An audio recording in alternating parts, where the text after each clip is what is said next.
2. Good evening. Welcome to the December 17th, 2024 City Council meeting. The meeting is hereby called to order. Members of the public may attend the City Council meeting in person or may watch and listen remotely by viewing the meeting on Channel 8 WCTV and at the city's website at www.wayzata.org/WCTV. Public comment during the public forum and/or public hearing portions of the meeting may be provided in person at the meeting in advance or by logging into the Zoom call and raising your hand during the public hearing. When your name is called in the meeting, you will be seen and heard in our council chambers and the cable channel. You will be asked to unmute and then you may begin your comment. All public comments must include your full name and address. Second item on the agenda this evening is the Pledge of Allegiance. I would ask everyone who is able to please stand and follow along. I pledge allegiance to the flag of the United States of America and to the republic for which it stands, one nation, under God, indivisible, with liberty and justice for all.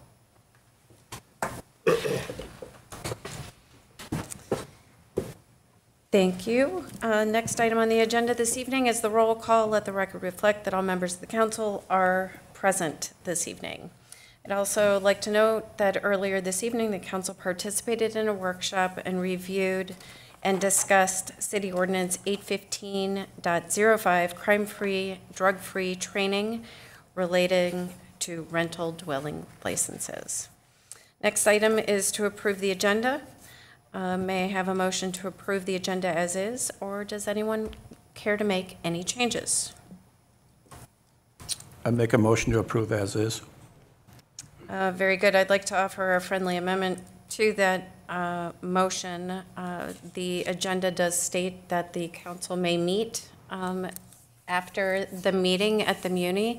The Muni, however, is closed this evening. And so I'd like to announce that the council will meet at McCormick's this evening after the conclusion of the meeting. So that is my friendly amendment to this evening's agenda. Do you accept that? I would accept that. All right, very good, thank you. Is there a second? Second. Wonderful. So the motion has been first and seconded. Any further discussion? Alex, are you buying the first round? No. All right, all those in favor say aye. It should be you. Absolutely not. All those in favor say aye. Aye. Opposed, the motion passes. All right, next up this evening, we have the public forum. As a reminder for those members of the public in attendance tonight who are interested in speaking, we ask that you state your name, address, indicate if you are representing a group, and we also ask that you limit your comments to 3 minutes. The item you wish to speak about is something that is on this evening's agenda. For those that are in person, we ask that you fill out a form at the back of the room and hand that form to staff. For those that are watching via Zoom, please send a note via chat to staff and let them know which item you would like to speak about. We also require that your camera is turned on when you speak. So we have a couple items in this evening's public forum. The first item is a presentation of Exceptional Customer Service Award to McCormick's Pub and Restaurant. City Manager. Thank you, Madam Mayor. So tonight we have Sarah Kalbar with us. She's representing the chamber. I think President Pearson is here too. But every so often, it depends really upon their members, but they award a local business for just providing really exceptional service. And it's by no coincidence the council is going to meet for drinks at McCormick's. Great reputation in town, so very worthy business. And Ms. Calbert is going to speak a little bit more about them and how they conduct their business, and I think invite a member of McCormick's up to the podium. Thank you, City Manager, Mayor, council members, ladies and gentlemen. First and foremost, happy holidays. This is certainly the time of year that we all smile a little more and we're all a little warmer. But that doesn't happen just at this time of year at McCormick's. At McCormick's, people are smiling a little brighter, a little wider, and the atmosphere is always warmer. It's a place that if it's the first time you've been there, the 100th time you've been there, or exhausted after a city council meeting, you will be met with nothing but smiles and exceptional service. Patty, on behalf of Business and Estate Advisors and the Wayzata West Metro Chamber, I'd like to present you the Exceptional Service Award for the fantastic work that your crew does. Yes, please.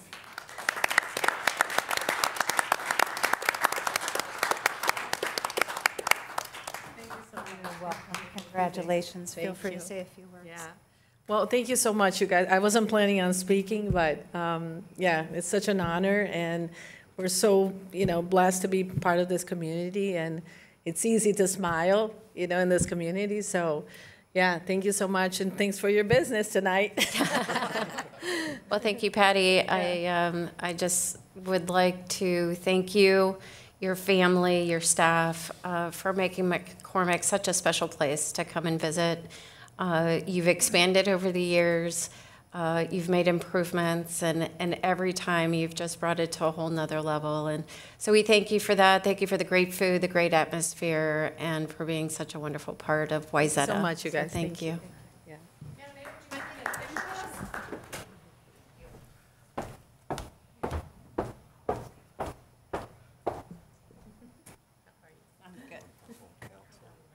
Yeah.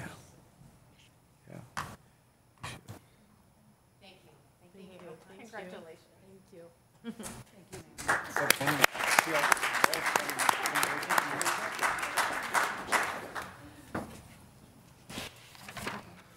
All right, we still have one item under public forum, and that is a presentation of the 2024 APWA Minnesota Project of the Year, Panaway on Wayzata Bay.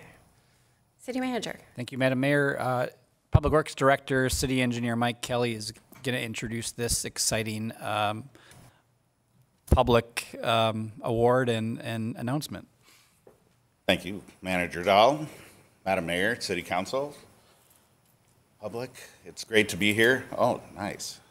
As you guys are aware, in October, the city applied or submitted an application for the Public Works Project of the Year with the Minnesota chapter of the American Public Works Association. We were notified that we were lucky enough, fortunate enough to win one of those projects. The project was for our Panaway project, the structure, the lake walk, and the docks. We accepted the project, or at least went to the conference and accepted the award on the city's behalf. Eric Lemke and Jupe Hale, representatives of the Minnesota chapter, are here. They're doing a bit of a road show to present awards to the public, to the community, and the council that made these awards happen. So with that, I'll introduce Eric Lemke and Jupe Hale.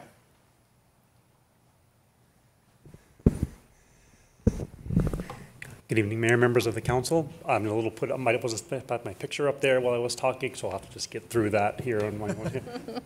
My name is Jupe Hale. I'm with WSB.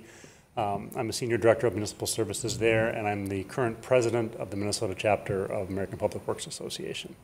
I want to express my gratitude for the opportunity to be here tonight for our road show, as Mike calls it.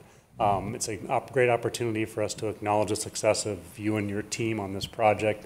It's an important thing that we do at the chapter to accomplish that. With me is Eric Lemke. He's the chair of our awards committee. He's a principal engineer at Stantec Consulting Firm. Before I turn it over to him to talk about the award a bit more, I just want to talk a little bit about the chapter.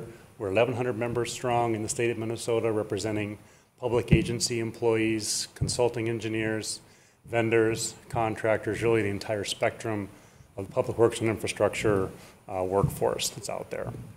We offer to our members educational opportunities, which leads to certifications and career advancement. We provide forum in terms of conferences and other opportunities to build our network, share shared issues and solutions, and build that strong relationship to support what we do for our communities. We also, prepare a sustainable workforce for the public works arena through student chapters at the University of Minnesota and St. Thomas University. We have a young professionals forum where our younger staff can connect with each other and build their own networks and be supportive of folks that are entering their careers. And we have a number of initiatives for diversity, equity, and inclusion, so we have a strong, sustainable workforce into the future. The last thing I want to talk about for the chapter is what we're here for tonight, and that's advocacy. We like to be the voice of public works in the communities, legislatures, city councils, areas that can talk about the public works and the services we provide. Recognizing our greatness throughout the year in terms of project and personnel is a very important part of that. So once again, thank you for allowing us to do that. This is our first year with the road shows for our winning projects and personnel. It's been very well received and probably see that going into the future. With that, I'll turn it over to Eric, talking a bit about the award. Good evening, Mayor and Council. I'm just going to talk to you real briefly. Our APWA Awards Committee is made up of about a dozen volunteers within the APWA organization. And our job is to really, we solicit the nominations, which in this case, Mike and the team was, so we're thankful that they submitted. We go through those, evaluate, and as you can imagine, it's hard to compare one community's projects to another and personnel, projects to another, but oftentimes, through the discussion, so there are certain projects that certainly rise to the top, and the city's panel on Wayzata Bay was one of those projects that stood out to our committee and was definitely worthy of an award. And just to give a little context to the council on what, in order to be considered, I'm just going to read this for you, the criteria that must be met. It includes the use of innovative construction management techniques and the completion of the project on schedule, maintaining an excellent safety performance and safety program throughout construction, evidence of strong community relations during all project phases, consideration given to the environment and sustainable design techniques, unusual accomplishment given adverse conditions, provides future value to public works profession and the perception to the general public. And additional considerations are always given to value engineering, innovative project financing, and multi-agency coordination and perception. And this project in and of itself, I can stand here confidently and tell you that this one checked all those boxes. And I see many of you smiling and nodding your heads, and I'm sure you agree with that as well.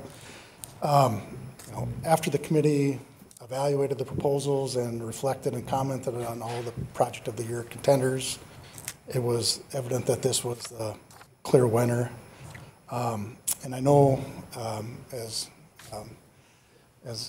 Jeff had reminded me before the meeting, we're not going to bore you with the details of a project you know so well, but I'm just going to give you, from our perspective, what the highlights were that really set this apart from others. The city set out with a vision to reconnect the community with its most, arguably its most important asset, that being Lake Minnetonka. And that was certainly no small feat considering you had a railroad that had been there for over 150 years, kind of standing in the way of that vision. This project truly was transformational in reconnecting the community that was cut out from a large section of the lakefront.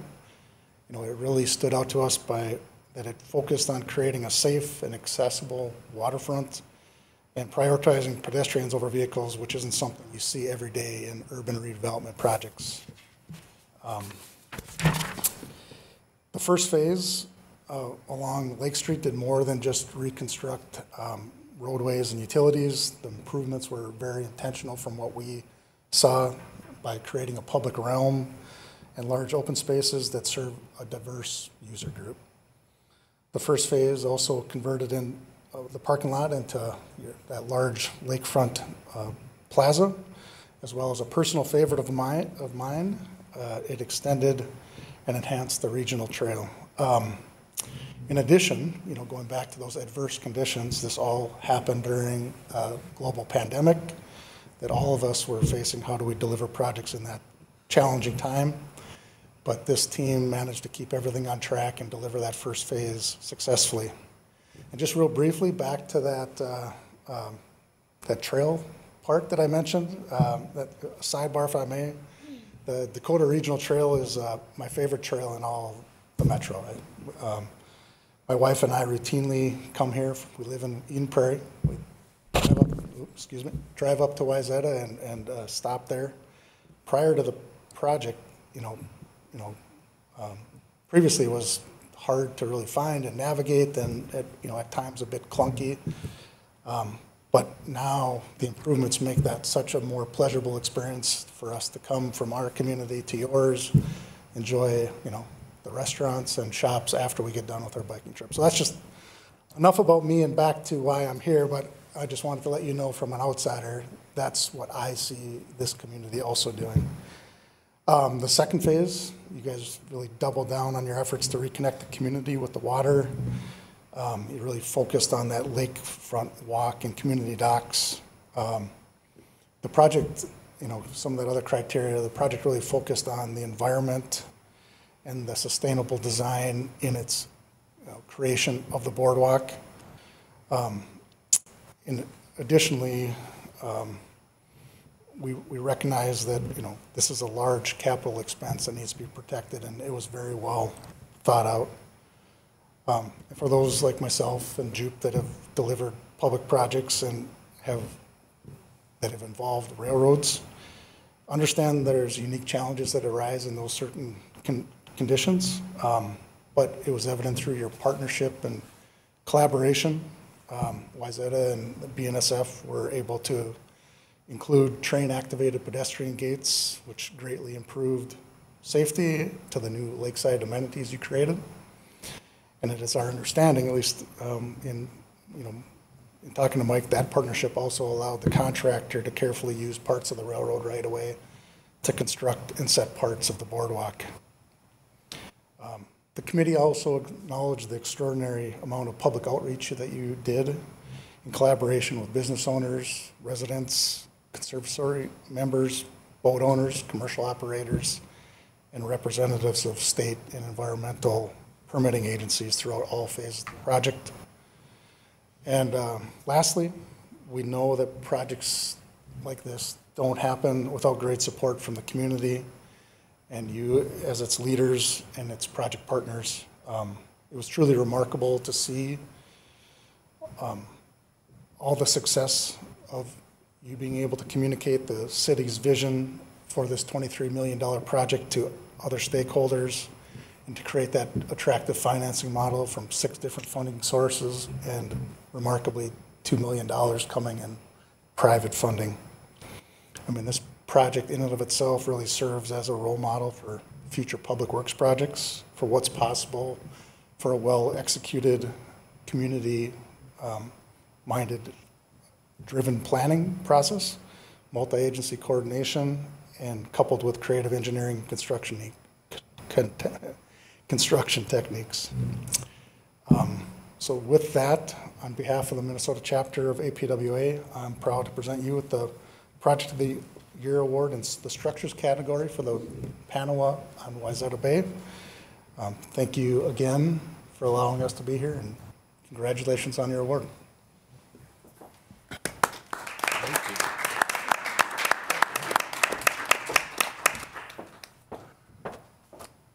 Thank you very much. Thank you.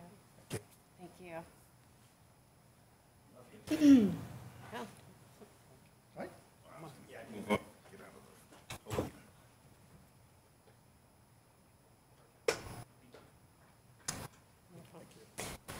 I don't know who's going to hang this up in whose office. Mike, I think you probably should put it in your office. I'll take that. I will. Yes, And okay. on behalf of the entire team that did this, thank you very much. Well, I wanted to thank you, Mike. You have been an integral part of not only the city, but as Director of Public Works and our head engineer, instrumental in getting this project along with so many other staff members, but well-deserved, and thank you for seeing this through and getting us our first award. I know we'll have many more to come. I hope so. All right, thanks. Thank you.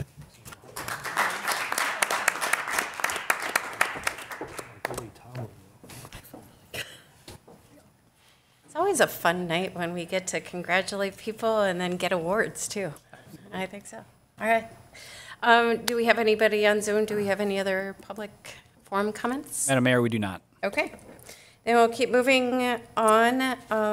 Next agenda item are for new agenda items. It's an opportunity for members of the council to suggest an item for discussion at a later date. Does anybody have anything? No? Okay. Then we'll move on to the consent agenda. And this evening, we have a few items. I'll go ahead and read through those. Approval of the City Council workshop and regular meeting minutes of December 3, 2024. Approval of the check register. Approval of municipal licenses. Receipt of the police activity report. Receipt of the building activity report. Acceptance of Wayzata action plan report. Approval of the 2025 to 2034 capital improvement plan. Approval of community room and cable TV studio use agreement with Lake Minnetonka Conservation District for 2025.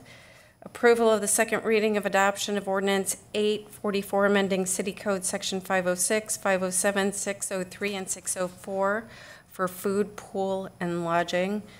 Adoption of Resolution 59-2024 approving joint and cooperative agreement for purchasing of self-contained breathing apparatus for the fire department. And lastly, adoption of Resolution 60-2024 amending the 2025 fee schedule for special event and demolition permits. Members of the council, do any of you have any questions of any of those items or wish to pull one for further discussion? Yes, I would Jeff. like to comment on item G. Microphone, your microphone. I would like to comment on item G if possible, and doesn't have to be this second. But. Certainly, why don't you go ahead? So capital improvement plan, there's, I guess, 2 meetings throughout the year where we kind of go through the capital improvement plan. And it's $47 million, and we're approving it tonight. It's a living document. It's something that we'll constantly readdress and address. But I do think that maybe in the new year, we spend some time going through and really understanding the TIF 5 and the TIF 6 so that we know and we're maximizing those resources out of those TIFs to be able to use them to the places that, might benefit other things like, the sidewalk and the parking lot at Clapbridge Park. It might help us further other programs and things that we're trying to do and we don't have full funding for. So I guess I would just like to see us as a council spend a little bit of time addressing that in the new year when we have the new mayor and get his opinion on it, and we can kind of really dig a little deeper and understand what's planned and what's really necessary, and maybe with 5 minds in the room or how many ever are there, we can maybe be a little more efficient with our city's dollars. That's all I wanted to say. Yeah, no, I appreciate that. Point of clarification, are you looking to discuss TIF or the capital improvement plan, or how to use TIF for the capital improvement plan? Yes. All of the above? Yeah. Okay. Because some of the items you mentioned, we can't use TIF for. By state statute. There are some limitations, but I don't think any of us, of the councils, at least I don't understand where the gray lines are, because I'm sure there's some, and maybe, is there places in the community that could benefit from those TIF funds? Can we make choices? I think we just need to have some trade-offs. So TIF 5 and 6, so I think definitely going through the CIPs in detail makes sense. Do we have TIF 5 and 6 committed? Madam Mayor, we work with our consultants on a TIF cash flow every year that ultimately updates the amount of increment that's generated, and it compares it with the obligations that each of the districts have. So it changes, but ultimately they are more successful than we thought they were going to be. So every year warrants a discussion. It's been a couple since we've had like a specific workshop dedicated to the current status. So we talked internally today, myself and Deputy City Manager Yeager, about incorporating that process into this year's budget, 2000, I 2026, in 2025, the budget process and doing that on an annual basis into the future. Okay. Now back to my question. Yeah. Are TIF 5 and 6 committed based on the projections that we receive from our consultant? Yeah, I guess I'm not sure what you mean by committed.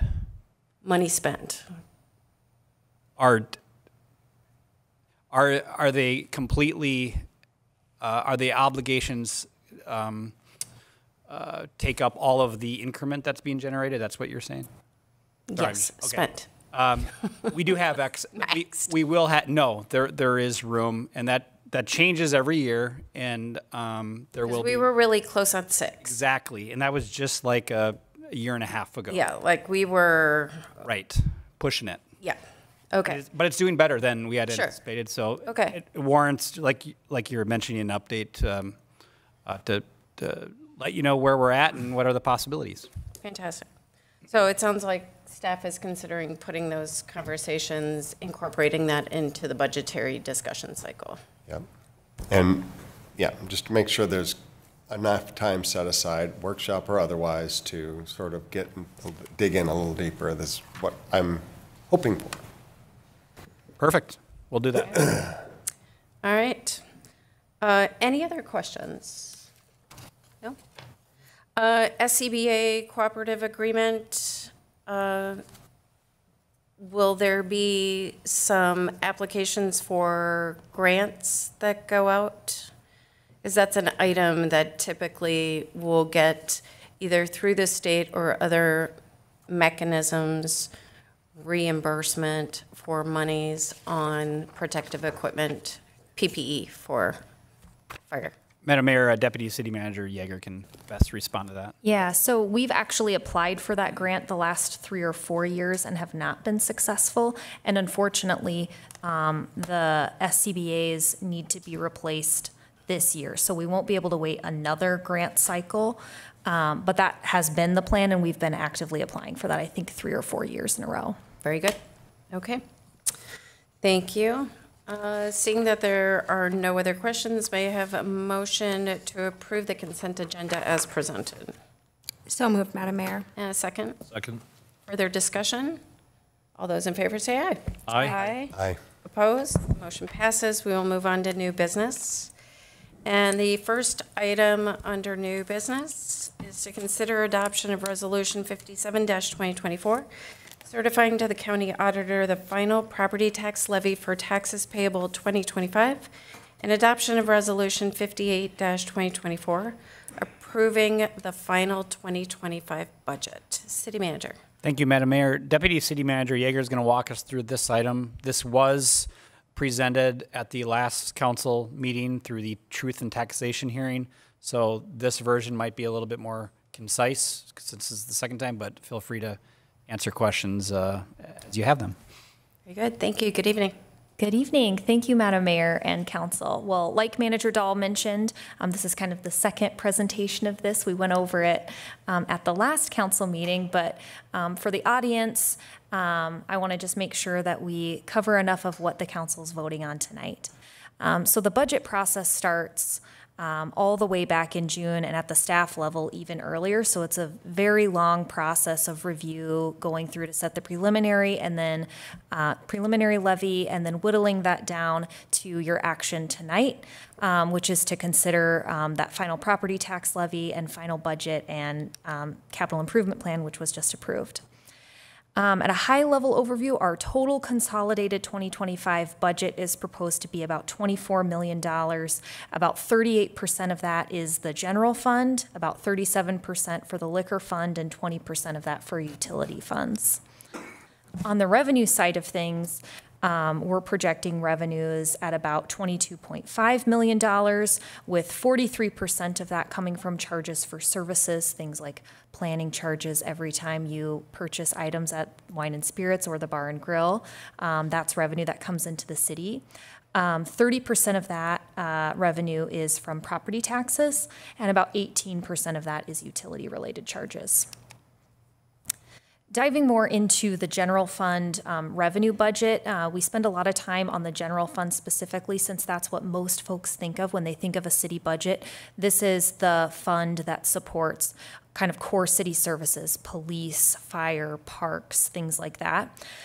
So the general fund revenue budget is about $9.2 million, with 70% of that revenue coming from taxes, followed by 10% to charges for services and 8% from licenses and permits. We are proposing a balanced budget, so our general fund expenditures for next year are also at about $9.2 million. The biggest part of that, about 39% of that, is for police services, 23% for administration and general government, 12% for our public works department, 12% for parks and recreation, 8% for community development services, 5% for the fire department, and about 2% for capital outlay. Overall, this year's budget had 3 budget goals. The first, to invest in public safety personnel, the second, to implement strategic plan initiatives, and the third, to minimize the impact on residents. And you'll see some of these come back and what are some of the budget drivers for this year. But the main action item tonight is to consider that property tax levy. When you look at the $6.4 million needed for the general fund budget, about $500,000 needed for city infrastructure, streets and equipment, things like that. Our total proposed property tax levy is about $6.9 million, or about a 7.75% increase over 2024. And that's actually a reduction of about $61,000 from the preliminary budget, or about a 1% decrease. For folks at home, you might be wondering, why did the levy increase this year? What's driving that increase? The first is investments in IT and technology. That's tied to some of our strategic plan initiatives. We're increasing there's increased costs and an expanded scope for our managed IT services. We're adding additional resources for cybersecurity and implementing a new phone system citywide. On the next budget driver was to invest in employee compensation, not just in terms of cost of living adjustments, but making market increases in our union contracts to pay our employees competitively with the market. And newly was to include a recruitment and retention incentive for our police officers. In the climate where it is now, the competition for police officers is really high. So we want to make sure that we retain the great officers that we have, and when we have openings, that we're attracting the best of the best. And the last driver was adding some public safety employees. So we're actually going to add another police officer starting in second quarter. And we did increase hours for our police department record staff and community service officers to help provide additional summer support. When folks look at their property tax statement, I do want to clarify too that when they look at their statement overall, that includes all taxing jurisdictions, but what the council can control is just the city portion of property taxes, which is about 19% of our residents' total property tax bill. Historically, the city's been very fiscally responsible, and levy increases that are either comparable or significantly below our peers. This year, we're slightly above average, but historically, we've been well below the average of our surrounding cities. And because of that, we've seen that we have a lower than average tax rate. So even though we'll have a property tax increase next year, and our tax rate will increase slightly to 19.64%, compared to many other communities around us and on the lake, we're still below average for our tax rate. And what that means is that for the same value home, you would pay less in taxes here than you would in one of these other communities. So as an example, for $1 million house in Wayzata, you would pay about $2,200 in city property taxes. That same valued home in Shorewood would pay about $2,500. So trying to give a good value for public service and tracking that metric. Thinking more about the impact on our residents, obviously it varies depending on how much a person's individual home value changed from year to year. But if someone's home value increased about 5%, next year they would pay about $162 more in city taxes than they did in 2024. And if their values stayed about the same, they'd pay about $47 more next year than they did this year. So I'm happy to answer any questions, but we'll be looking for 2 motions tonight. The first to certify the property tax levy, and the second to approve the budgets. Wonderful. Thank you, Ms. Yeager. questions of staff? Anyone? No? Just one. Alex? For those people that were paying close attention, they might have noticed that the consolidated budget of 24 million was about $1.5 million higher than the consolidated revenue. Just for the purposes of public, can you maybe address that? Yeah, absolutely. I'm happy to. So included in many of our enterprise budgets are also one-time capital expenditures. So, we save up for those purchases over a number of years. So it's okay that those revenues and expenditures in that one given year aren't the same. Thank you. Very good. Well, again, as you demonstrated, this is a long process. This is not something that comes about lightly. There are many, many, many meetings over 6 months to get to the point where we are today. And there's been a lot of whittling down, too, from the preliminary, which always gets everybody's attention when the county sends out their statements. And this is a difference of approximately how many percentage points? About 1%, like 0.96% lower than the preliminary levy. Okay. And yeah, I mean, we have, as a council, we have been working hard to push staff to invest in the places where it's necessary to invest. For a long time, those investments were not made. We had to pull back. And so over the course of the last few years, we've been committed to making those investments to our infrastructure, to our employees as well, and listening to the residents and what they said it has been important, which we can all appreciate and have tremendous support for, and that's for our police officers in public safety. So, all right, as staff mentioned, we do have two motions that need to be made. The first, I'd be looking for a motion to adopt Resolution 57-2024, certifying to the county auditor the final property tax levy for taxes payable in 2025. I'll make that motion, Madam Mayor. Thank you. In a second. Second. Further discussion? Yeah, I'd just like to make the observation there. Some people might look at our budget growth and say that, it's tracking higher than inflation has. But what people fail to recognize that we are a robust, growing community, and we care about things like public safety. And so the money that we're investing is truly to make the community that people want.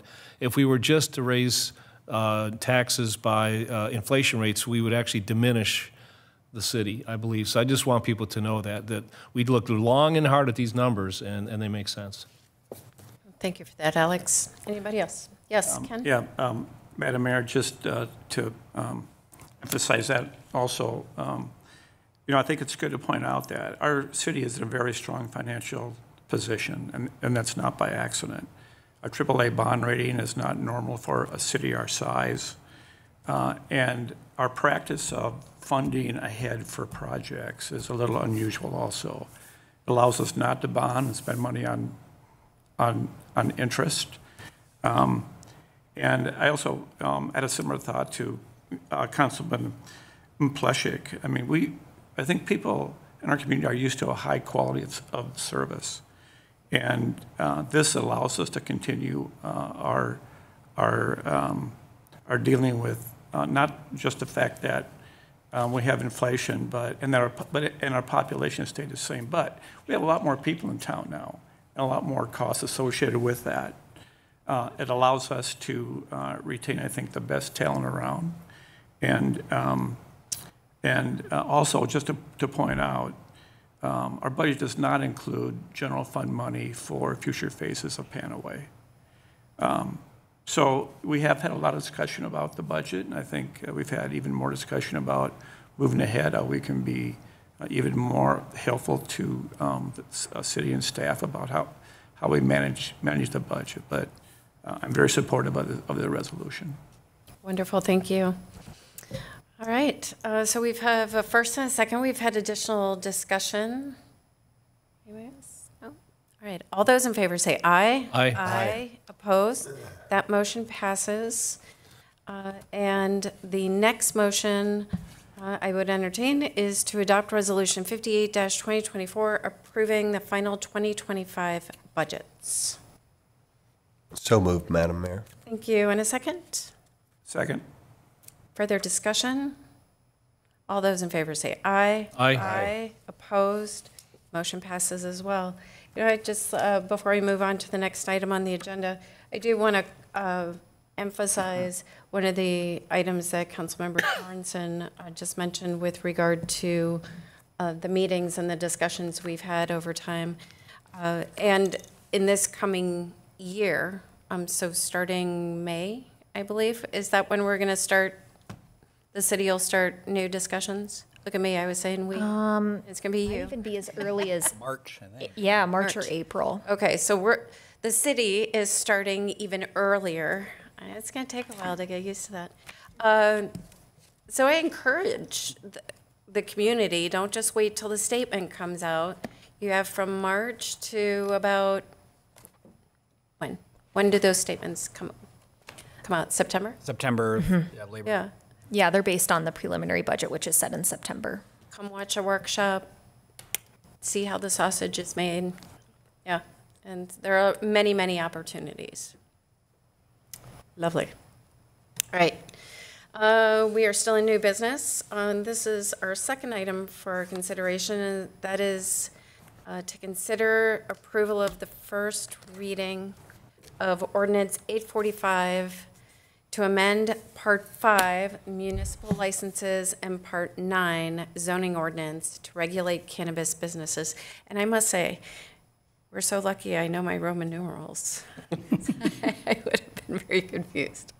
All right, City Manager. Impressive. We're going to miss that about you. I know. Just don't make them too long because then I get all flummoxed. Thank you, Madam Mayor. Our consultant planners, Weber, is going to walk through this. This is going to be somewhat of an abbreviated presentation because this item was tabled at the December 3rd meeting. You can see the date there. So we have some updates. We're going to kind of recap where we're at and the discussion that's needed, but hopefully we're ready to move forward with some kind of action tonight. But with that, I'd ask Consultants Weber to start the presentation. Thank you, City Manager, and thank you, City Council and Mayor.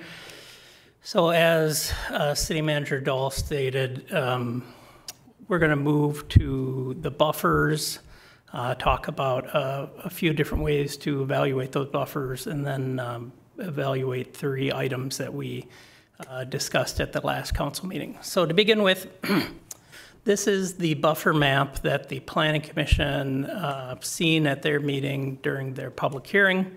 We're calling this the maximum allowed buffer distances because this is the maximum distance that we can have a buffer from these various facilities. That's listed in the legend essentially on the right. Schools, we could buffer up to 1,000 feet, and then there's a list of residential treatment facilities, parks with youth amenities, playgrounds, and daycares that could be buffered up to 500 square feet. And then the list of commercial zones that allow retail are there of C2, C3, C4, C4A, and C4B. Since we removed this slide, I would just point out that the Planning Commission recommended allowing cannabis retail businesses in the C2, C3, and C3A. So they did not recommend allowing the cannabis retail businesses in the C4, C4A, and C4B, which is predominantly our downtown.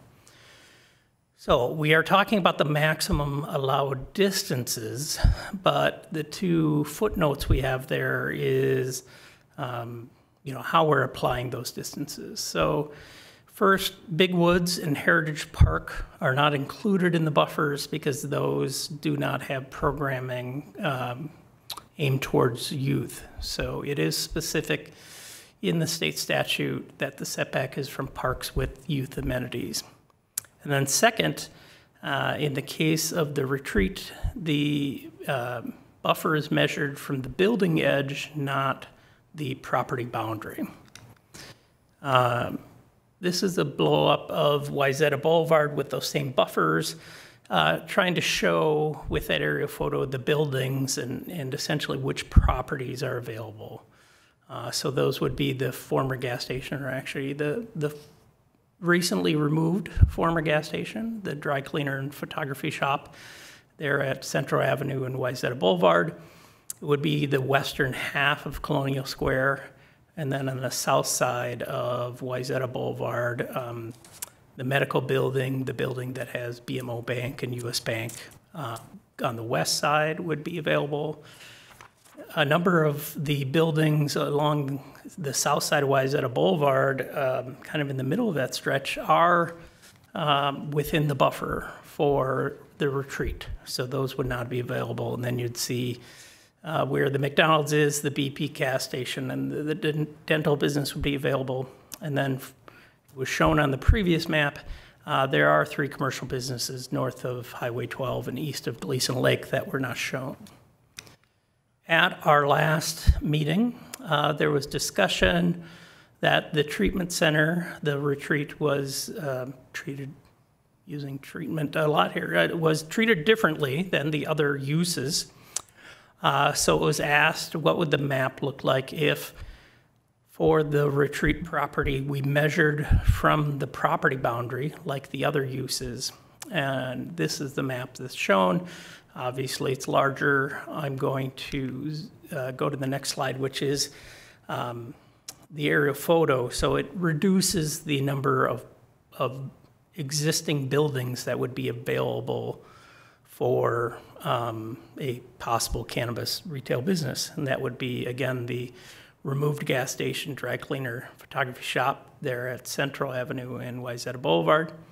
It would be only the very far western edge of Colonial Square and then Huntington Bank, and then the Lake Minnetonka Dental.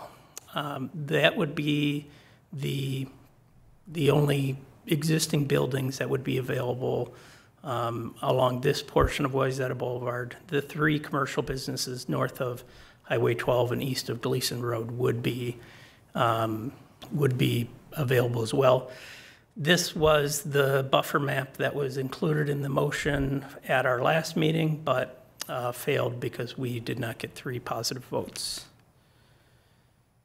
At our last meeting, we were also asked to evaluate bus stops, which were an issue that the Planning Commission raised. They did not include that in their PC report and recommendation, just that the City Council is aware of it and consider it. So the mauve circles are the locations of the bus stops. Internally, our leadership team, including the police department, community development, administration, considered bus stops, and we're reluctant to include those as buffers for the bullet points that we've included here.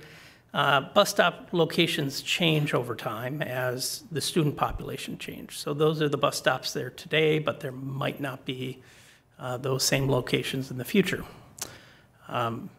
There are also very few homes located near the properties that are available for the cannabis businesses.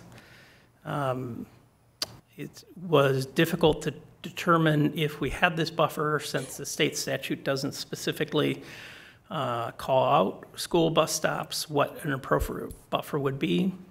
And then we did evaluate neighboring communities' cannabis regulations, and none of those communities include a use that is not specifically listed in the state statute. So we would be unique if we included bus stop locations in our buffer map. A few other things that have come to light since our last meeting is the retreat did submit a comment letter expressing concern about a cannabis retail business located in Colonial Square. Would like to point out whichever buffer map we choose, with a 500-foot limitation on uses other than schools, we wouldn't be able to completely remove all of Colonial Square. We could reduce it, but we couldn't completely remove it. And then finally, There was a question about whether a temporary cannabis event was a business and therefore must observe the buffers. We did get a response from the League of Minnesota Cities legal team that an event is a business and the buffers would apply, and that applies as the ordinance is written. So we haven't proposed any changes from our last meeting because that was the message from the League of Minnesota Cities that it is a business and the buffers would apply to those temporary cannabis events. So, we're asking for the approval of the first reading because we do have a moratorium that expires at the end of the year, and we want to get these regulations adopted as close to that expiration as possible. So the proposed motion would be to approve the first reading of Ordinance 845. And with that, I would stand for any questions you may have. Okay, very good. Thank you. Questions? Council? Yeah. I do. Councilmember Parkhill? Okay, so you just said, let me make sure you just said that if we change the buffers for the retreat to the lot line instead of the building, we still could not completely eliminate Colonial Square. Is that because the 500 feet doesn't extend all the way over, or? Correct. This map is the 500-foot buffer from the property line. It eliminates a very large portion of Colonial Square, but essentially the 3 or 4 leased spaces on the west end of Colonial Square wouldn't fall in that 500-foot buffer, and neither would the existing Huntington Bank building.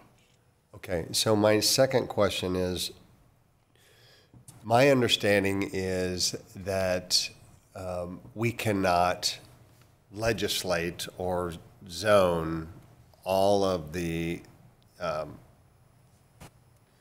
we can't buffer out everything. Even if there were places that we have to allow some certain amount of retail to be able to sell cannabis. Correct. So we cannot eliminate all properties. Eliminate all properties. So how do we, I mean, what percent is it, or number of properties? The city hasn't made a decision if we're going to be in that business or not. So, and whether we want to control that, so to speak, since we're, I don't think any of us, well, at least I don't, I wish we weren't dealing with this at all, but I think we need to make sure that we're complying with the law and how many spaces we're allowing, because it looks like there's like 5 or 6, and if we do the 500 radius from the building instead of the lot line, it might be 6 or 7, right? You're correct. I think there's a few more than that, mostly because of, in the case of here, we have 3 or 4 spaces available in Colonial Square. They currently are all occupied by the Jute Salon, but in the past they've been multiple businesses. There are actually 2 businesses in the Lake Minnetonka Dental Building.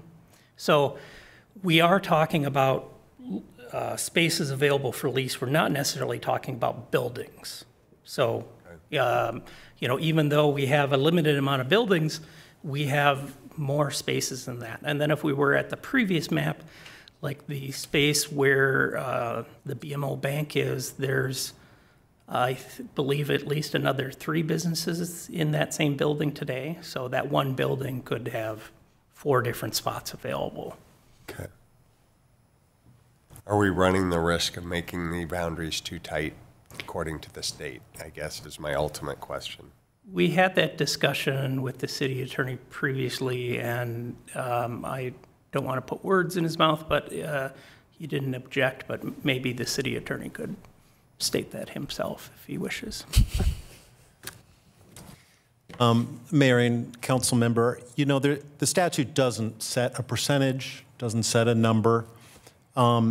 So this is really, I think we need to lean on staff's expertise about what what's a good case that we could make with the buffers and the zoning changes that if you are a cannabis business, you have a license from the state, you have options of locating in Wayzata.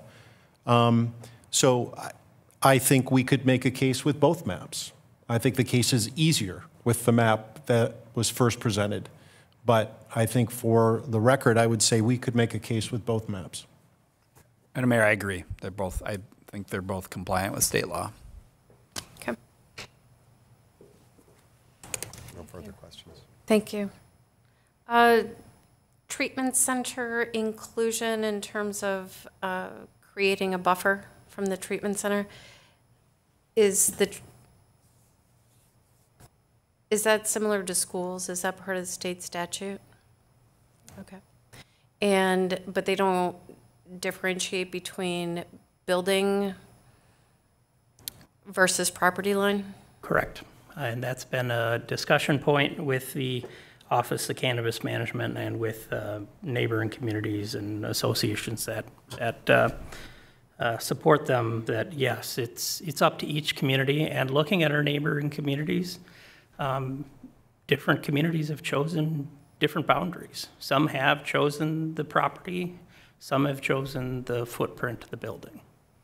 So our neighboring communities have taken that flexibility and kind of made their own choice on what to use for the boundary.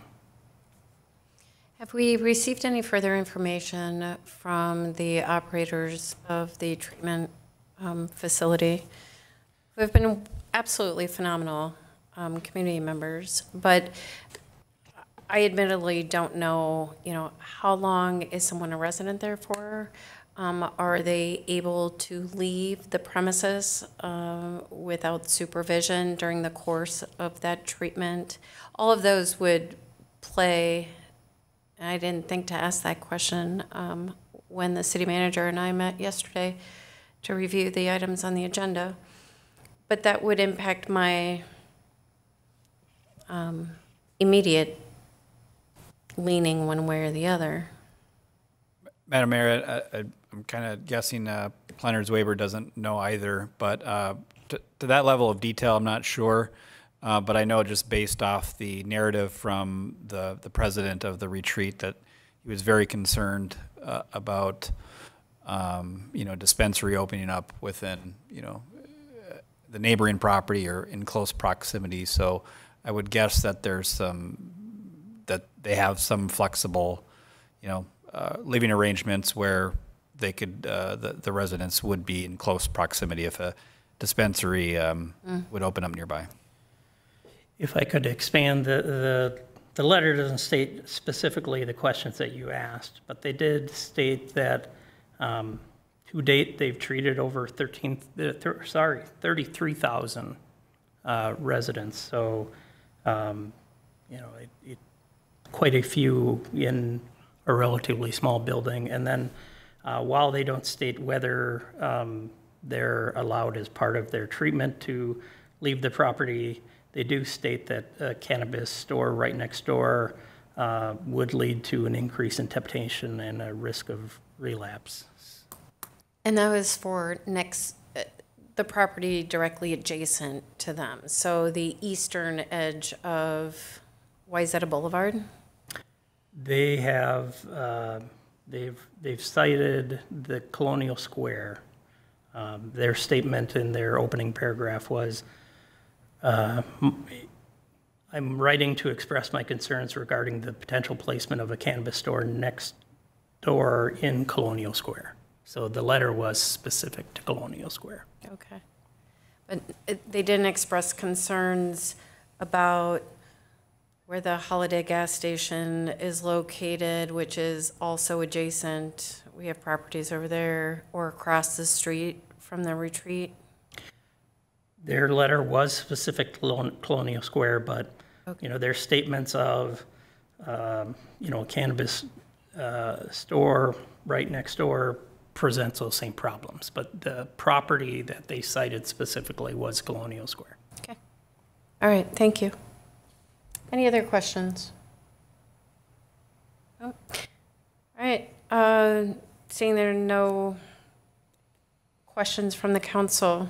I guess I'll bring it back to all of you and get your thoughts in the direction that you're looking to take this. Madam Mayor? Yes, please. It's my favorite topic. So I'll start by saying I really hate the fact that we even have to be dealing with this. I think that was a very misguided state legislation, but here we are. We have to. And as I stated at our last meeting, we had a series of buffer zones in our map, all of which were consistent with 500 yard or whatever the number was from the property line, except when it came to the retreat, which to me was crazy, because if there's one spot in a city we would want to maximize the buffer, that would be it. And therefore I brought up the whole property line issue. And since then, since that meeting, the retreat has sent us the letter. You've made reference to it, but I would like to read 2 paragraphs out of this page and a half letter to put it in the record for people to hear. It says in one part here, "The journey to recovery is fraught with challenges, and exposure to the very substances that these individuals are striving to avoid can significantly hinder their progress. The presence of a cannabis store right next door to the retreat will certainly lead to increased temptation and risk of relapse, ultimately jeopardizing the health and safety of those we serve." And then another paragraph, the pleading here, "I respectfully request that you consider an alternative location for this cannabis retail shop that is further removed from the retreat.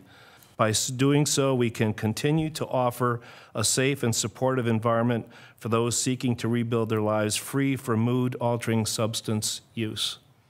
And anecdotally, I have a men's group that I attend every Saturday morning. And 2 Saturdays ago, at the end of our general meeting, is a man who normally is talkative. You could tell there was something bothering him. And this has nothing to do with our legislation or anything, but he admitted that he was struggling deeply with cannabis. And it was a problem for the family, for him personally. And that, I know it's anecdotal, but this is real. This thing that the state is forcing on us is real, and it is a problem. So I see no reason why we shouldn't expand the buffer to be the maximum that it is for this particular situation. With regard to bus stops, I think we could be opening ourselves up there because it does move around a bit. But in my case, I'd like to see buffer zones for that. I don't think that would pass the council here, but my personal opinion is we ought to implement buffer zones for bus stops too. And if you looked at if you pull that up, then the map that had the little, I think you called it mauve bullets there, kids get off those buses. And if they get off and they're looking at a cannabis store right where they are, I think that's a problem. I understand that these things can move around, but we're talking about our kids. We're talking about safety.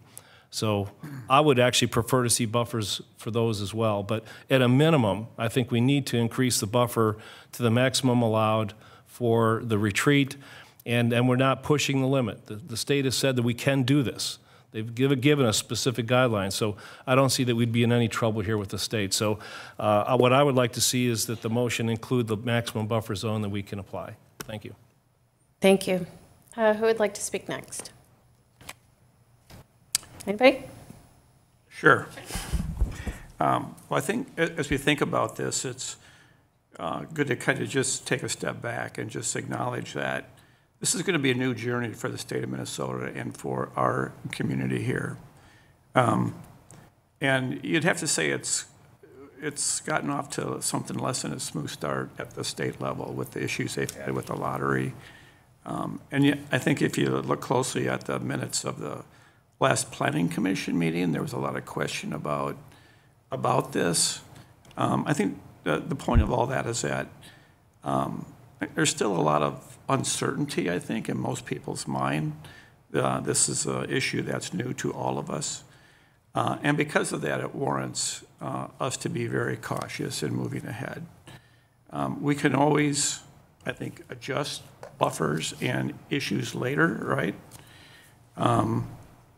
And the other thing I'd say is, it doesn't, from my perspective, and people who brought this up to me, or maybe I brought the topic up in the community, there doesn't seem to be an overwhelming support for anything other than let's be careful as we move ahead with this issue. The retreat letter, to me, is something that is meaningful and, again, warrants a very cautious approach. The bus stops, or maybe just the bus stop map, that was just public schools. So there's other private school bus stops in the community, I believe, that aren't here. I guess that said, my opinion about bus stops are that it's an ongoing moving target. I think it'd be very time-consuming and difficult to really find a practical way to create buffers around bus stops. So I would be supportive of this ordinance if we incorporated the alternative, more conservative buffer map that was presented. Councilmember Park. Next, since I'm in line here. I think cautious and tread lightly are two words that come to my mind. I'm not really worried about the bus stops. I think it's a moving target. I also think that it's up to the cannabis stores to keep anyone under 21 out. So it's kind of like liquor's tempting too. And I just think it would be really, really hard to legislate. So I'm not as worried about that. But I am worried about the retreat, and I do want to honor their request to not allow to try and help them as much as we can by making the buffer as broad as we possibly can. All right, thank you, Molly. Thank you, Mayor. I've given this one a lot of thought since the last meeting, and I expressed a little less caution than my other colleagues up here last week.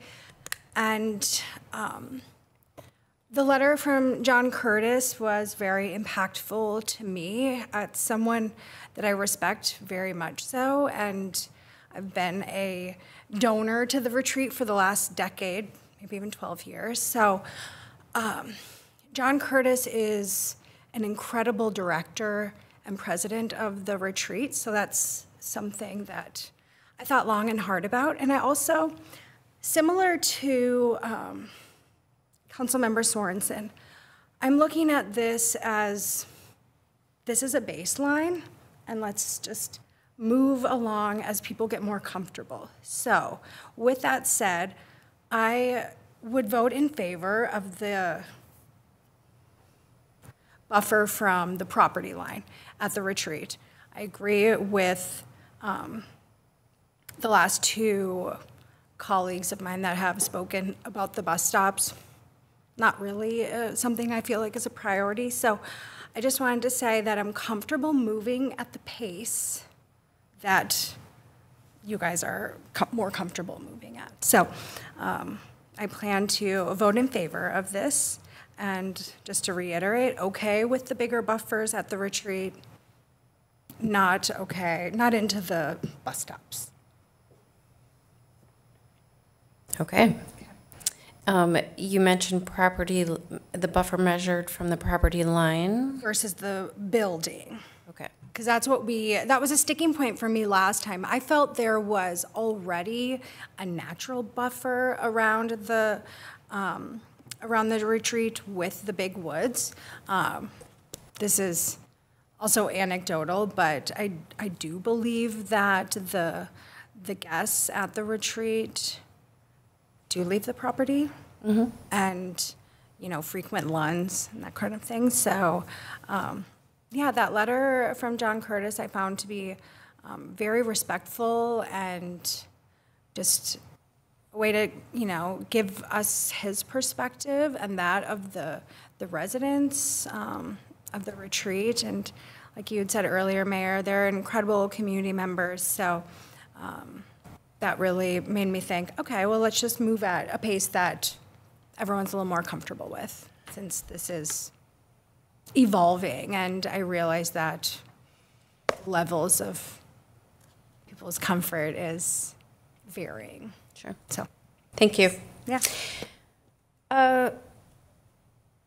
I think it's, I do appreciate and the letter from the retreat, and I think it's very impactful as well. They have been very good neighbors, have been for many years. But I think the practical reality is whether there's a cannabis store directly adjacent to the big woods, or if there's one across the street, it's still there. And there are people that go there for treatment, and I mean this with the greatest deal of respect, that because I've known people who have gone there for treatment for alcohol addiction, and yet we have establishments that serve alcohol right next door. And so, I want to take that letter with also the practical realities of we're not going to be able to protect everybody from every situation at all times. So I agree that there should be a buffer. I think what is proposed here is too aggressive.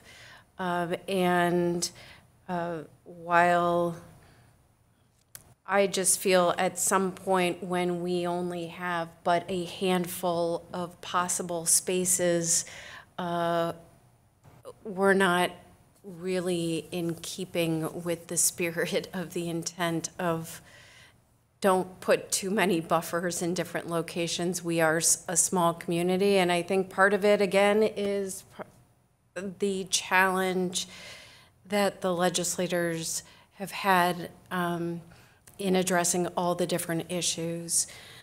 So with all that said, I'm not supportive of what's in front of us. My other question would be, given the state doesn't have their ducks in a row, and I don't think in the next 2 weeks they will have ironed out all of these issues,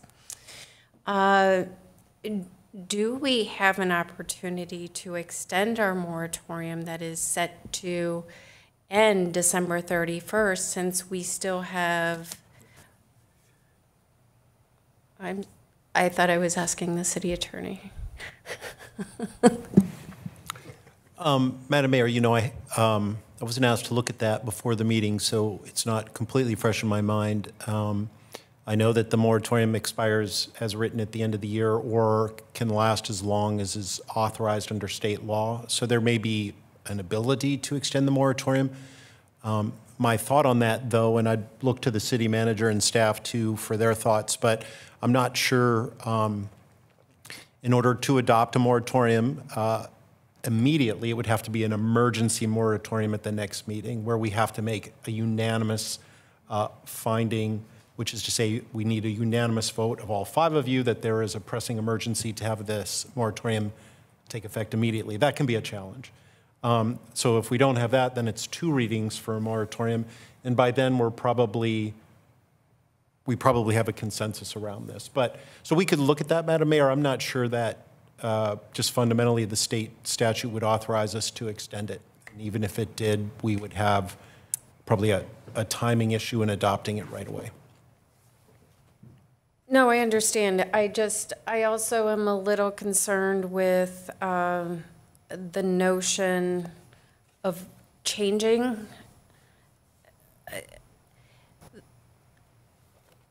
mean, ordinances are not easy things, as we know. I'm preaching to the choir, right? Yes. I mean, we're not going to be changing things every couple months, or right. like, oh, we really don't like this, and we're going to change it back. And do you know, Madam Mayor, I think one point of clarification for as we talk about this, really, when you're talking about the buffers, at least the 2 alternative maps that staff has shared tonight, it doesn't change anything in the ordinance. The only difference is how the buffer is measured for the retreat.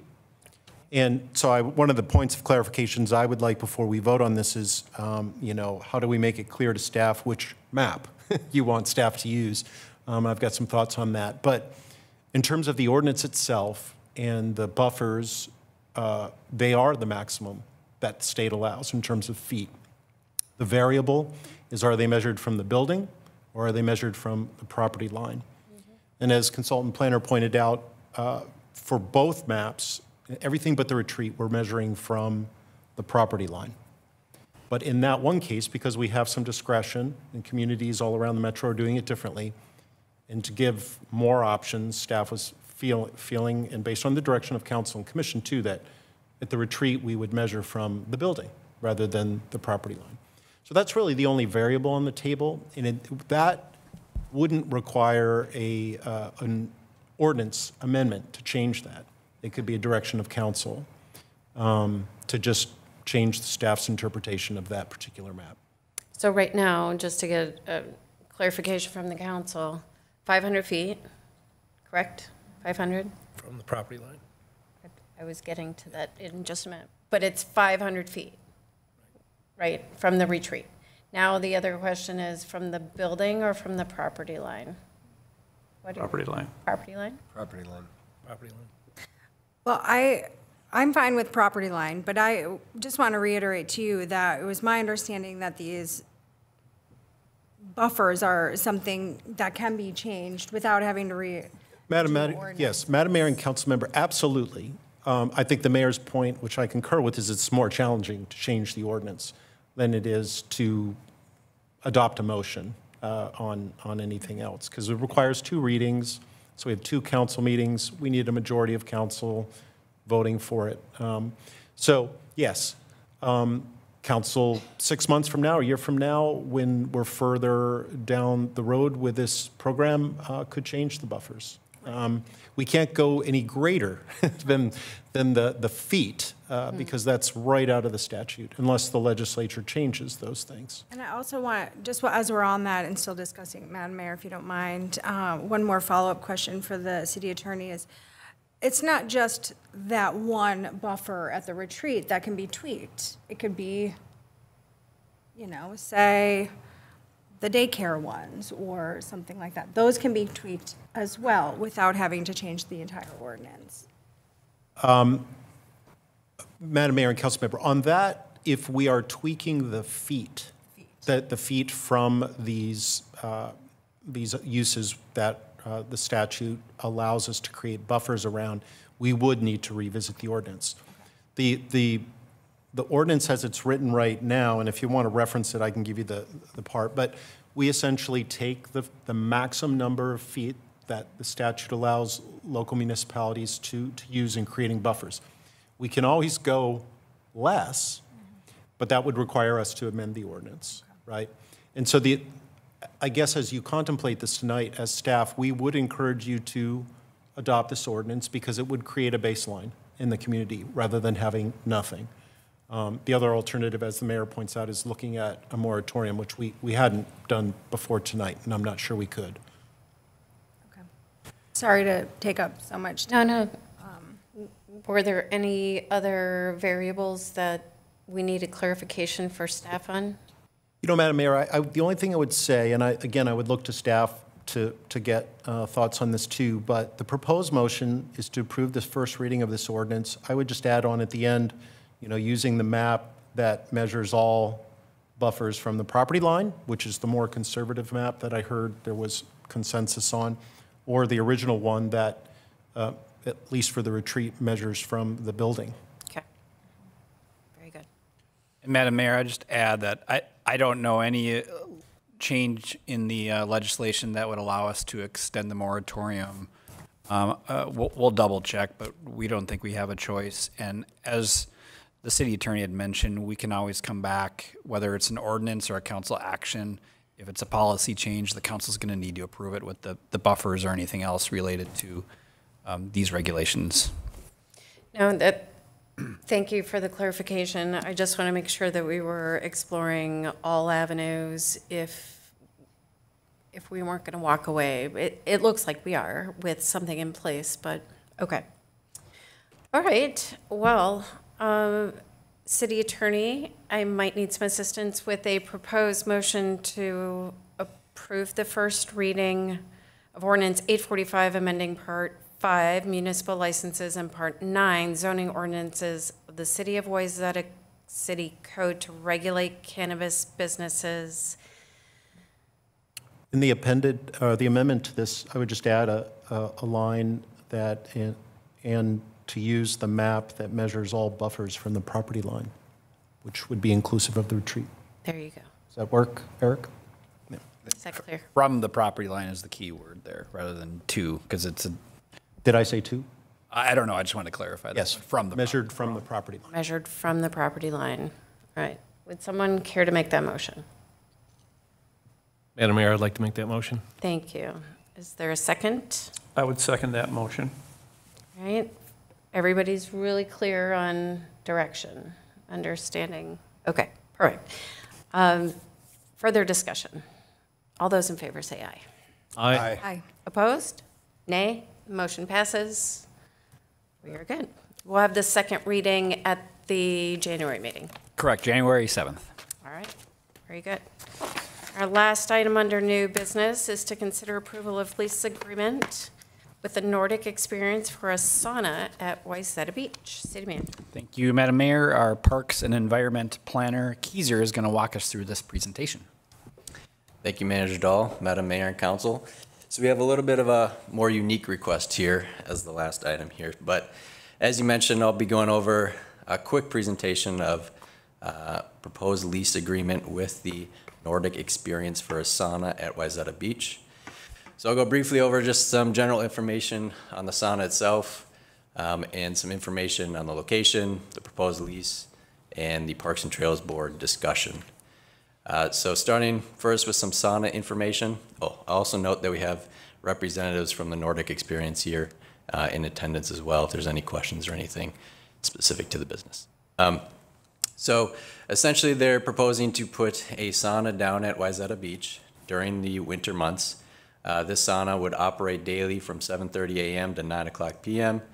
The sauna itself is around 200 square feet. It's located essentially on a trailer for easy mobility. But essentially people can sign up for sauna sessions that'll last 60 to 75 minutes. The location at the Wayzata Beach is on purpose because we can utilize the lake itself to do a cold plunge during those sauna sessions. Each user would sign a liability form, and we put some images here on the right as a general idea of what that sauna would look like. The exact sauna that would be down at the beach is still currently under construction, but that'd be a good representation of what it would look like down at the beach. So the exact location itself on this map here, the location in red is the proposed leased area. We did put some space into the lake just to note that folks would be potentially going into the lake. In the blue area just north on that map is where folks would park to access the sauna in the beach parking lot. And this is just an image here of that proposed location at the beach. It's essentially where that picnic table is.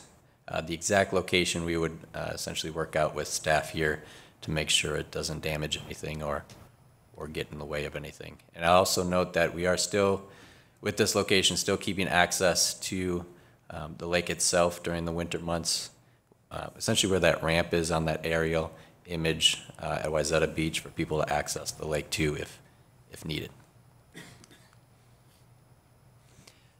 The proposed lease itself, essentially it's for a one season term, so it'd go from January to May 1. We have some flexibility to reduce or extend those dates, probably mainly dependent on weather.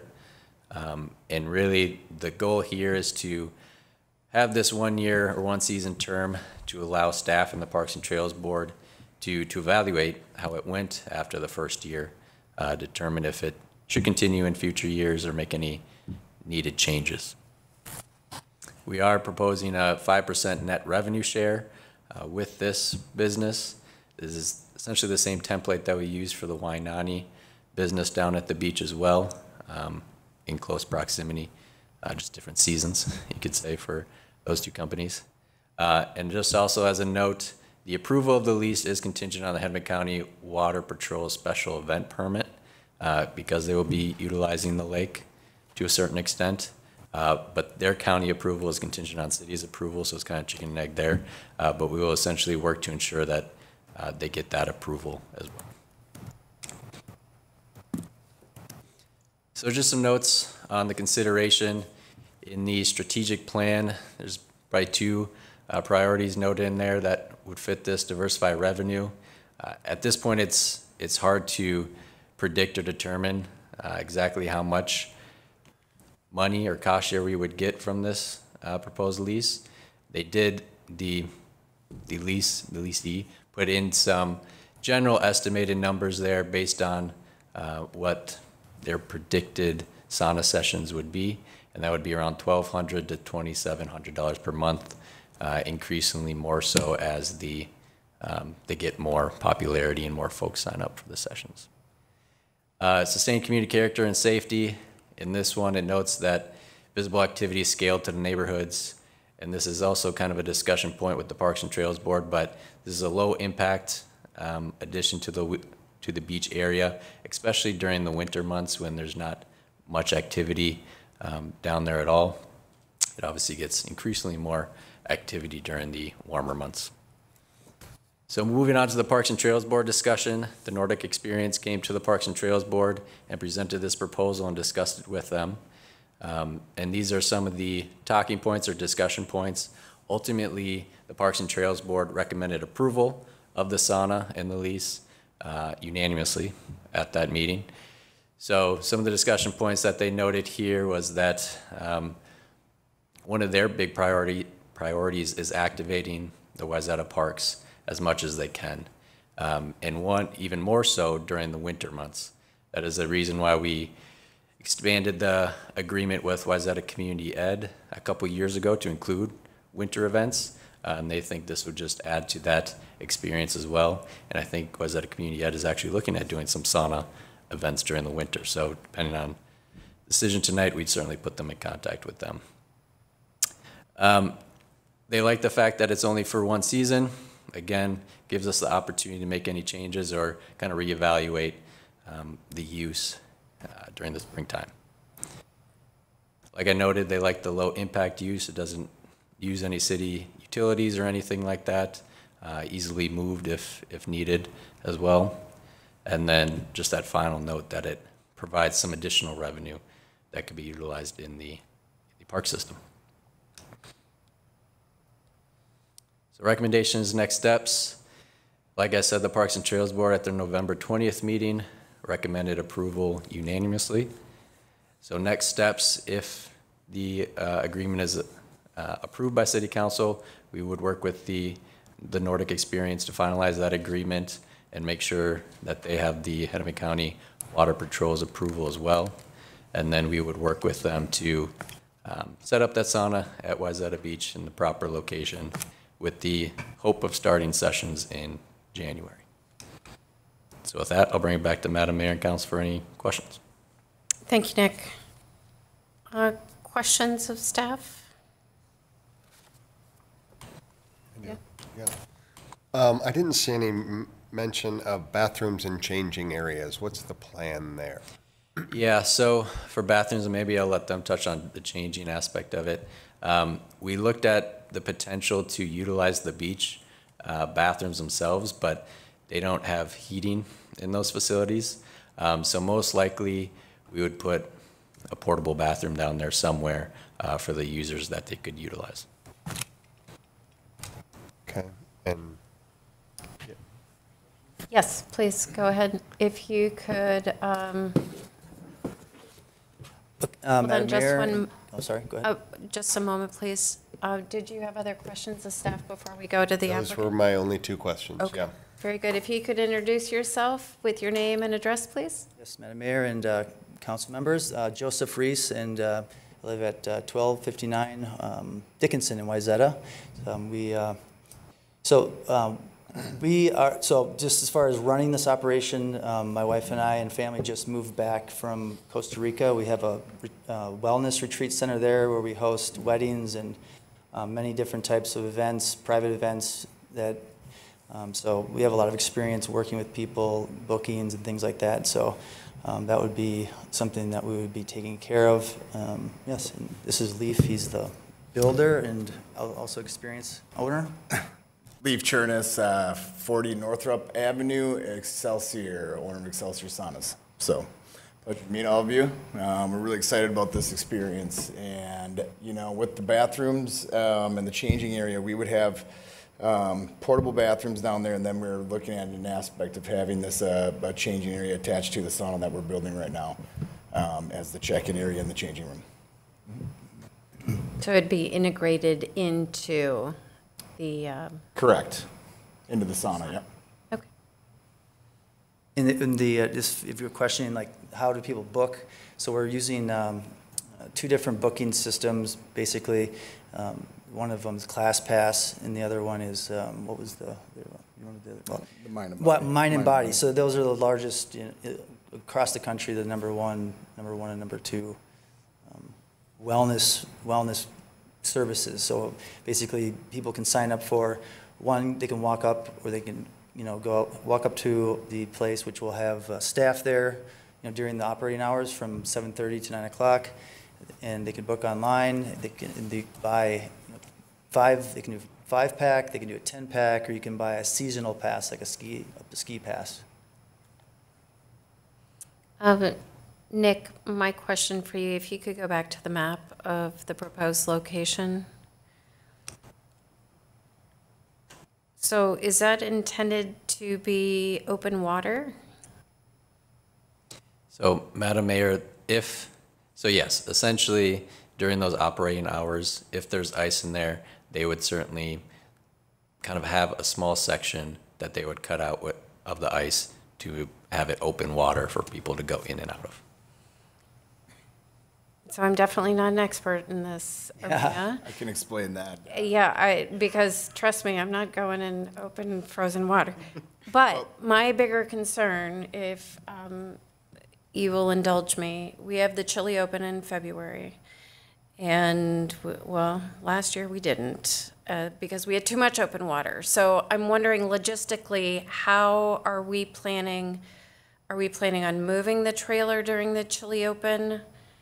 I don't think you want your trailer there during the Chili Open, as a word of advice. I don't think the sheriff's going to want open water with all those people coming and going.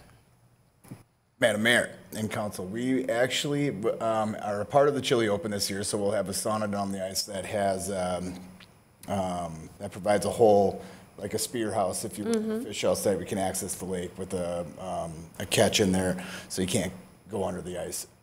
I don't know we didn't do the Chili Open last year because it was canceled, so I'm not sure what the impact would be of having the sauna in that location. Now, our hole that we would cut will be gated off and lit, illuminated at night, and so we would have a railing system around it with the gate that accesses, which we're working with the Hennepin County Water Patrol to manage that and how we get that approval with them and how to manage that moving forward. Wonderful. Thank you for proactively looking into that. Have we reached out to the chamber and discussed these plans, and what's their feedback been?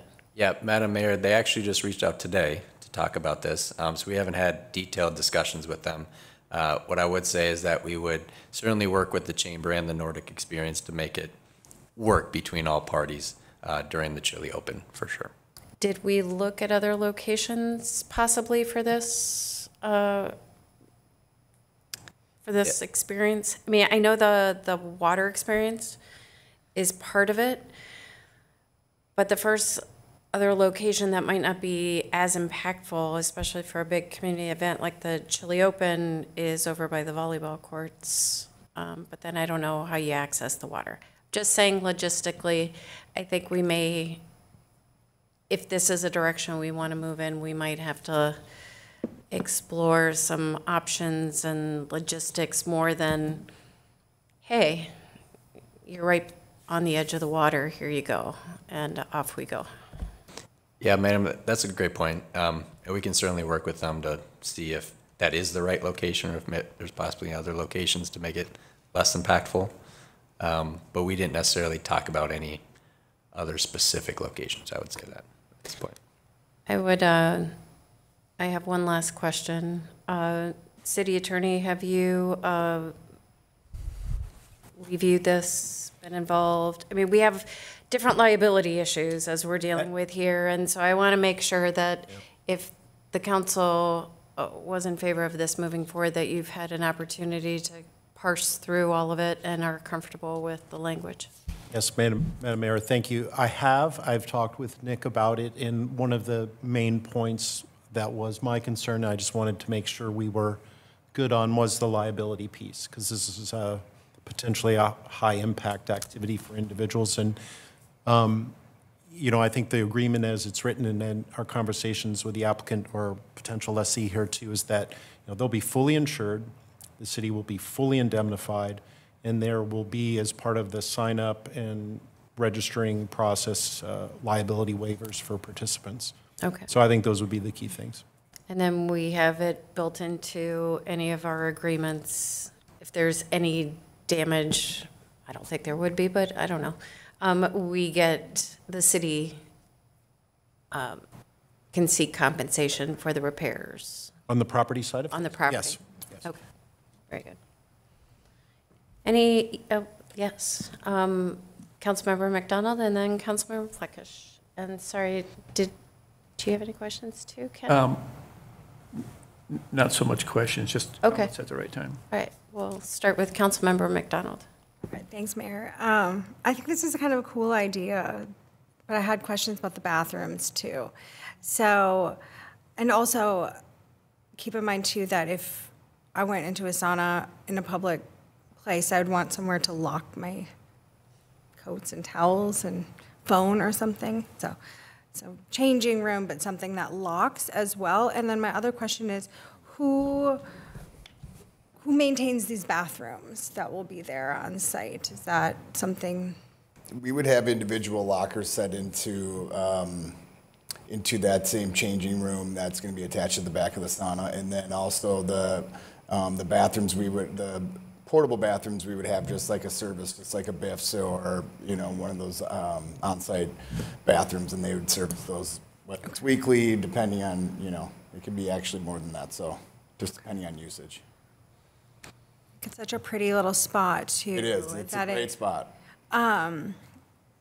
Just be really mindful of where you set a biffy in the middle of our. The biffy, we talked to Nick about, it would be out on the road, you know, but in the parking lot.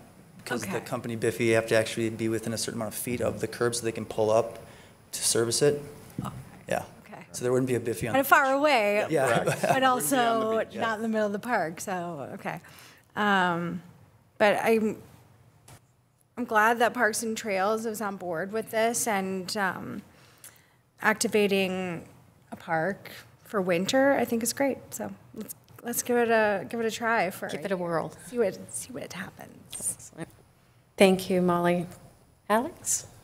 I don't know if we're in the discussion part or question part, but I do have some questions. We know the season that this is going to be there if this gets approved, but the daily hours of operation. So I'd like to get a better sense of how is it going to work, say, between sessions when you don't have somebody running one after the other. Is there a security lock of some kind? And then I assume that it also closes down at a certain point during the day. And how is that security handled? You know, somebody shows up in the morning, the first appointment of the day. How do they get in? Yeah. So okay. So it's 90. It's the 75-minute sessions, and it starts at 7:30 in the morning. So that's like the sunrise session. And there's going to be 4 sessions, you know, and they'll run every 90 minutes, but the actual participant will be have their in session for 75 minutes. And then there's a time in the middle of the day that will be closed. But like Leaf was saying, around the water, and it's the area that you see that it's in red is probably a very small fraction where the actual plunge is. You know, it's not that big of an area. So it's about 8 by 8. And so as far as, you know, the locking, what was the question you had? Well, what I'm thinking is, you know, you've got hours of operation, right? There's going to be an end time during the day. After the end of that, if somebody wanders over there, let's say from maybe imbibing a little bit too much somewhere and wants to take a sauna, is it going to be locked up? Yes, yes, okay. It's locked up as just like your house would be. And who does that, or is it automatic? We have guides at us and with some of our employees, we have a guided service that we provide down there. Okay, and any other security feature there? Like monitoring cameras or anything? Yes, actually, that was another thing we were talking with Nick about is there is a camera on the beach, in the beach area. Okay. And so we were talking about putting that trailer in an area where the camera can capture that. We also are going to put lights out, and it's going to be well illuminated and things like that. Okay, thank you. So you'll have an attendant present? Yes. through It's a your guided hours of experience. So operation? there's, Oh, okay. so basically, you show up 15 minutes before the session, and, you know, the guide talks to you about, you know, the wellness aspect of it, what your experience is going to be. They kind of take you and show you where the plunge is. And then how the session works is, you know, you follow your own body, but it's, you know, typically a person who stays in for 10 to 15 minutes in the sauna. And then they come out, if they choose to do the plunge, and they would go directly to the plunge. And that, usually people stay in there for, you know, 30 seconds to 2 minutes. And then you come out, and then there's, you know, you hydrate, you're in the room, it's in between, there's a room built off of the actual sauna. So you're hanging out, you're relaxing, you know, you're hydrating with the electrolyte water or tea, and then you can do it again. So typical 75 minutes, you could do that 3 times. And that is like the wellness aspect of it. It's the contrast therapy between heat and cold. I'm too chicken for the plunge. I would say once you're in a room for 15 minutes at 200 degrees, the lake will look very different. Yeah. Good point, good point. I like that. Yes, Ken? Are we commenting? Sure. Okay, so these are all really good, important points to understand. My sense is we can address all these in a way that's going to work. I think it's a great idea. I think it gives people something to do in the winter. It's kind of trendy. I think it's a great Wayzata thing. But I will say, and fess up a bit, I have 4 sons with families. 3 of them have saunas and cold tubs. Yeah. So it's been a bit of a family thing. Yeah, but I'd also suggest, if we do this, that this city council, including our new and outgoing mayor, be the first ones in. Yes. I agree All right. Love to come out and create the event for you, no problem. Oh, boy, okay. Well, we're not approved yet. But if it does get approved, I will muster up the courage to. But it's not, the lake's not frozen yet, right? It's actually not too bad. It's only about, 36 degrees right now, so you'll be all right. Once we get that hole open. Okay. Ken, we'll chat after this. Okay. Yeah, thanks for that. Thank you, Madam Mayor and Council. Of course. Thank you. Anything else? I too think it's a wonderful idea. I think it's very creative. I think there are a few logistics to work out, and I am, if this is to move forward, to make sure that we have good collaboration with the chamber. It'll be very important. Madam Mayor, the chamber and our public safety officials, and they've reviewed the plans, and they'll continue to be in contact with them as it moves forward to make sure that we didn't forget anything and that the public is kept safe. Absolutely. Okay. Yes, Molly. Yeah, and not only the chamber, but a lot of people use the ice in the winter, and that's the best way to access the ice from land. So I would just not even be mindful of the chamber events, but just residents who enjoy walking on the lake in the winter. Absolutely. Right. One more thought. Yes, please. I was thinking if this goes into another year and you guys want to do this next year, you might want to adjust your times and include November and December, which is probably on your list, maybe October, I don't know. But I would think that maybe as we're getting close to Memorial Day that we might want to, I don't know if that's going to be a big business time for you or not, but we're going to be running up against the heat and kids on the beach and things like that, that maybe we see how things go and maybe a May 15th deadline or end of lease is something to consider the following year. But let's get see if there's complaints. Let's see if from people wanting to use the beach, if it interferes at all. The other thing is that getting the grass to grow onto your trailer is going to be something that they're going to want to do, but hopefully it'll grow in June, so. Yeah, that's a really good point, is the end date needs to be carefully worked out We don't want a porta potty out by the beach, you know. when We can have people use the beach, not to swim, but people can be out there in end of April, so that's a good point. Right. Yeah. Okay. You want to take us to our proposed motion? All right. So recommendation from staff is, and motion would be to approve the lease agreement with the Nordic Experience for a sauna at Wayzata Beach. So moved. Great. Second? Second. Further discussion? Yeah, I'd like to weigh in on this a little bit. I love the idea, so I'm going to vote for it. But having just spent a week in Finland in June, I can tell you this is a big deal there. And the ratio of saunas to people is like 2 people to a sauna, actually less than that. There's almost 1 sauna per adult in that country, honest to God. And the whole experience is in it, you know. We're a Nordic state, basically. We got a Nordic heritage here, so it only kind of makes sense to me. And, you know, Finland has been ranked, I think, for years upon years as the happiest place on earth, the people there. That might have something to do with their saunas. Okay. And it is sauna, right? Not sauna. Sauna, right. So very much in favor of this. Very good. Thank you. All right. All those in favor say aye. Aye. Opposed? Motion passes. Thank you very much.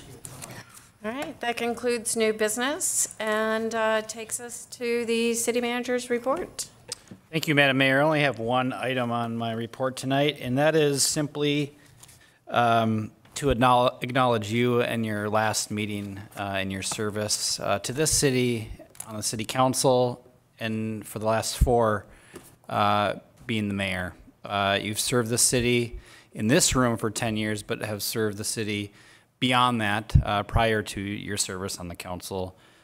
Madam Mayor, you're the first female mayor in this town, which means a lot. So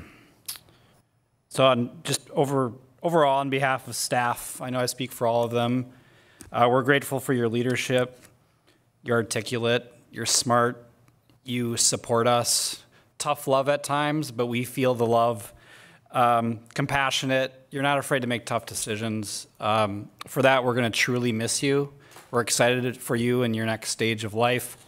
But we look forward to celebrating you tomorrow in this very room from 5 to 7. The entire community is welcome, and we'll have a few more tricks up our sleeves. But as this is your last meeting, I want to make sure that you felt acknowledged and that we really appreciate your service. And I know I speak not only on behalf of the organization, but to the entire community as well. And I think a couple of the council members may want to say a few things too. Oh. Well, thank you, Jeff. I'm guessing everyone will want to talk a little bit, so I'll make it brief. Mayor, thank you. It's been really great to get to know you as a person and be able to admire your leadership and to learn from your expertise. So I really appreciate it. Thank you. Thank you. No prepared remarks, but we've known each other for a number of years in various capacities, and you know, the mark of a good leader is the organization beneath them.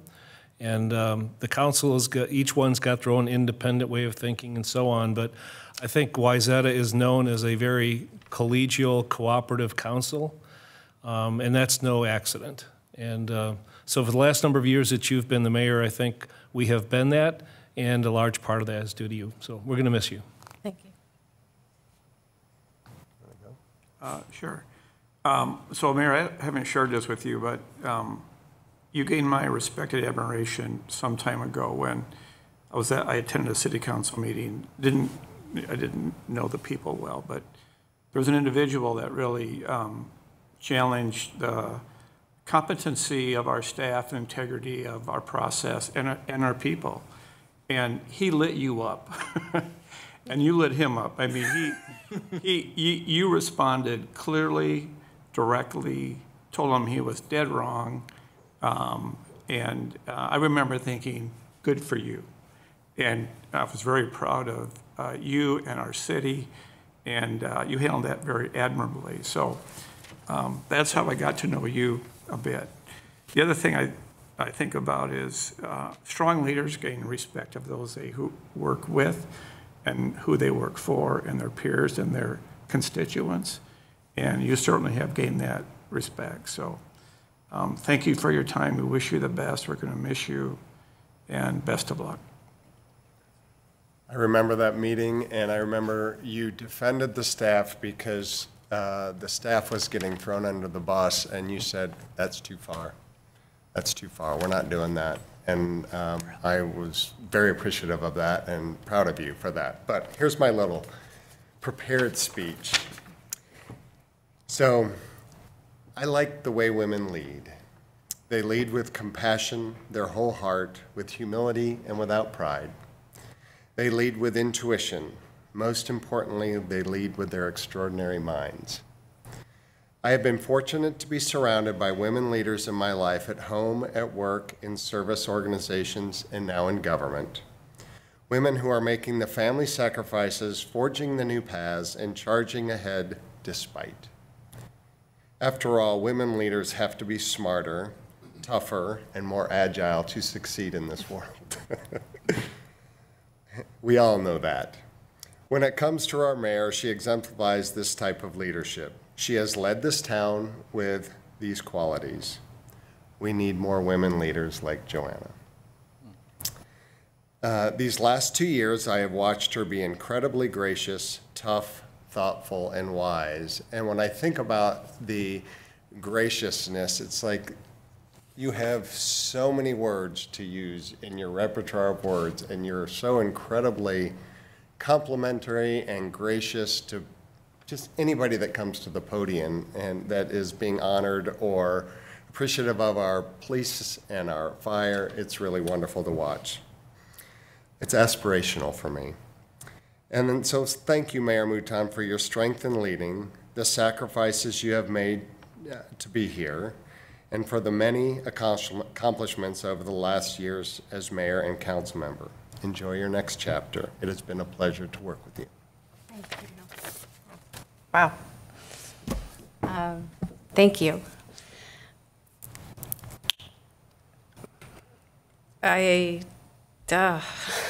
While you're gathering your tears, I'm going to stand and... Oh. Yeah. We can do that.